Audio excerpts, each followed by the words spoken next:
核武資現在已變成武器了。來看到伊朗重寫全球的能源規則，戰略布局也反轉局勢。美國則是因為拖垮了全球的供應鏈，遭到唾棄。今天會一起來做關心。這一場戰爭打到現在，當然了，大家很關心荷姆茲海峽。川普最新呢也爆了出口，說對伊朗下最後通牒，趕快開放荷姆茲海峽，是立刻被伊朗副總統回嗆，公開宣誓會永遠掌控住這個海峽，並且呢指控美國跟以色列必須為區域的動盪來負起完全的責任。好，來看到呢，所以伊朗它其實針對於荷姆茲海峽，它是有非常有規劃性的。我們看到它祭出了哪一些的規則？它現在說了，這個荷姆茲海峽呢，還是有部分的船只是通行是沒有問題的，主要你是做人道救援啊，或者是做民生物資的運送，或者是這種牲畜的飼料的運送都沒有關係的，並且它現在已經跟阿曼展開合作了，會採用的是5等級的這種通行分級的制度，並且呢，阿曼的外交大臣也已經證實了，現在正在加緊推進相關工作，為荷姆茲海峽安全機制做好了各種準備。國際壓力現在只能把這個壓力放在美以身上了嗎？呂艦長怎麼看？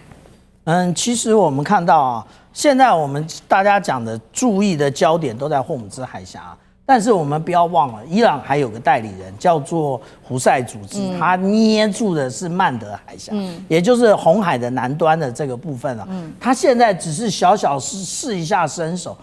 我們看到前年跟去年啊，其實這一個美國海軍啊，已經在這個紅海啊，面對這一個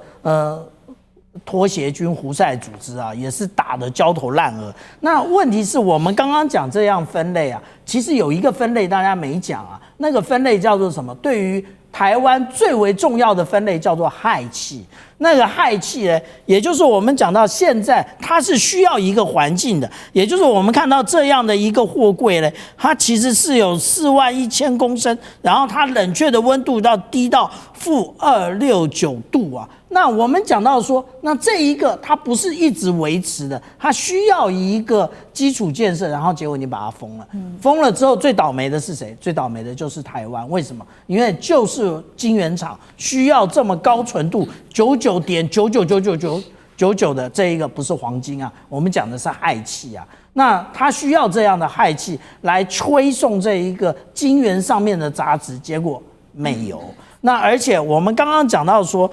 有關於這一個它分5等級的分級制度了，也就是我們看到啊，現在其實我們一般大家都在講的是油跟天然氣的部分，天然氣當然重要，可是我們不要忘了，它通過這個海峽還有很重要的是什麼？是尿素啊，是磷酸鹽吶，是這一些就是大家生活需要用的東西。那這會兒。結果他把它捏好了，而且大家認為他只是這樣嗎？不，你通過還是要錢的。那也就是說，你美國就算不賠錢，他也從這一個通過的各種的貨輪上面刮一層油下來。那這也就是說，其實伊朗早就把這一切的超限戰，也就是不只是軍事方面，有關於貿易以及金融的部分，他都想得很清楚了。好，這是荷姆茲海峽這一次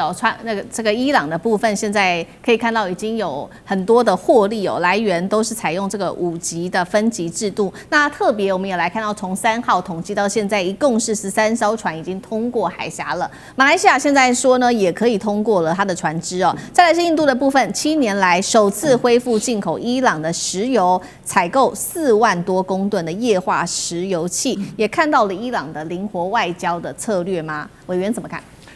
对啊，在這場戰爭當中，伊朗當然蒙受了很大的損失哦。那麼，但是打到現在哦，我們可以看得出來，美國、以色列跟伊朗這3方在這場戰爭裡頭，伊朗相對來說是游刃有餘的哦。那麼，它很有效的來操弄在地緣政治上它的優勢，包含像荷姆茲海峽，包含像剛才艦長講的像曼德海峽哦。那麼這些都是他或他的代理人所具備的這個戰略地緣的優勢哦。他非常的有效的在操作這些優勢，變成了在這場戰爭當中，他對全世界的一個很重要的槓桿哦，這是一個很大的 leverage 哦。那麼，所以他在做這件事情的同時呢，其實我剛才看到那個5等分級，我就想要笑了。我覺得他接下來以後就有那種什麼鑽石卡啦，什麼金卡啦、銀卡哦，就不同卡的會員層級。而且各位知道，伊朗還是還蠻有良心的，因為我今天本來幫他算了一下，說，哎呦，他光是這個荷姆茲海峽哦，就1桶油收1塊美金嘛，那2000萬桶啊，就他一天就可以收2000萬美金了哦。然後呢，接着我就算一下，如果曼德海峽也收一下的話，那一天就可以收600万美金，所以他一天就可以賺2600万美金。可是後來我看了一下相關的新聞，就伊朗還蠻有良心的。第一呢，他覺得這筆錢不應該他一個人賺，所以他要跟阿曼合作啊，就我跟阿曼一起來拆這筆賬，我們一起來做個收費站啊，然後我們大家一起來分潤。然後第二呢，他說這個200萬也太多了，他一個月一天大概收120萬美金就可以了，所以呢，他才有5等分级制。所以呢，以一個這個占山為王的這個大王來講的話，他還算是比較有良心的，他就是說，按照這個等級不同，收費不一樣。但是我要講的重點是，我們前一段時間不斷在討論，說川普號召大家去打通荷姆茲海峽。如果你今天是這個世界上其他的國家，哪怕你是中東自己的產油國，你想想看，你與其去打通荷姆茲海峽，派你的軍艦、派你的士兵去當靶子犧牲在那裡，這個被這個像伊朗說的拿去波斯灣去餵鯊魚了，還是你乾脆就拿個電話打通電話給伊朗，不就解決了嗎？這印度就是最好的例子啊。最近法國的一艘郵輪跟日本三井的另外一艘郵輪才通過了荷姆茲海峽的，所以那個時候大家就在想說，法國這艘郵輪是貼着伊朗邊這個領海過去的哦，它還不是走荷姆茲海峽的傳統路線，所以如果沒有伊朗的同意，法國這艘船根本過不去的。那你像這個日本的三井的船也過了，所以我真的強烈的懷疑哦，你说這些國家真的跟美國同仇敵愾嗎？恐怕不是哦，恐怕馬克龍也私下打了個電話說，你看。在這場戰爭，我很挺你吧，我被川普罵了，我都沒有動過哦。所以在這種過程當中，我覺得伊朗很有效的利用了他在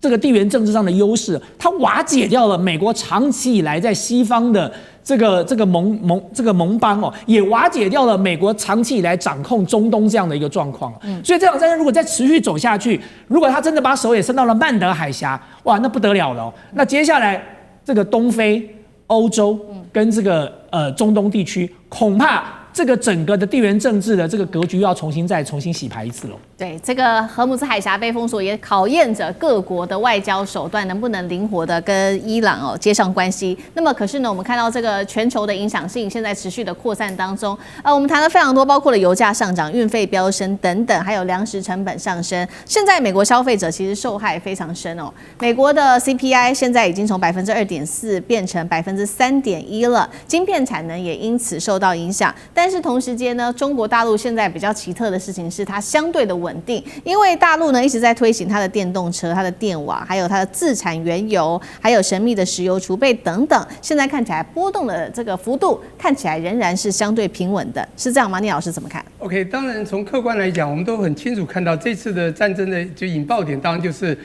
這個川普呢忍不住呢就這個被我們講以色列脫下了泥沼，然後忍不住就去攻擊了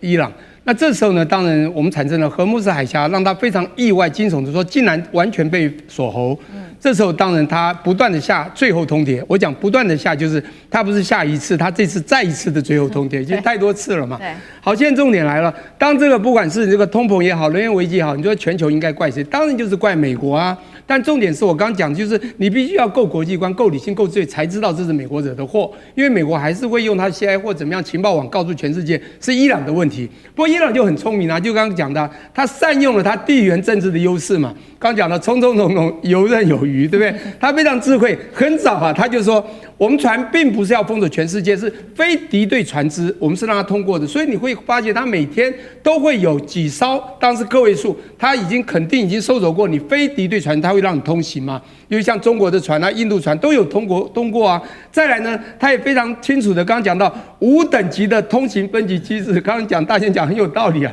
將來要發各種的卡，這是有差的會員制啊。對，我覺得更聰明的還就是他也用了文宣告訴世界嘛，這個用文宣洗禮，這個也要洗腦全世界，告訴他我們不是壞人，我們是被攻擊方，我們並不是真要封鎖。不過這次呢，剛好這次機會讓我們可以賺點錢。可是他最更聰明是，他就跟他，你知道地緣政治南邊嘛，剛剛講善用的優勢，最南邊阿曼嘛，這個海峽沒有錯，它封鎖最靠近這個地方，可能北邊有巴林，你知道巴林海軍基地又被美國控制，然後他也把這個巴林不是也空了他的 Amazon 的雲端，也空了他海軍基地。重點他說這次要分論要賺點錢，如果真的就這麼貪，讓全世界覺得就是我一個人要也不對，他還找人一起來分論，你知道嗎？找阿曼一起來，我覺得你不覺得這很聰明嗎？好，那我這邊最後講到，你剛剛講到中國，的確，中國在這時候，我覺得中國已經講了很多話，他們就是以靜制動嘛，就是看着，但是他也一直促和啦，哈，促和平。那我覺得中國一直在未雨綢繆，預做準備。你看，他靠自力的，就剛講電動車、電網，他的這個所謂的自產原油，他也在做。還有一個他在庫存方面呢，他一樣做了。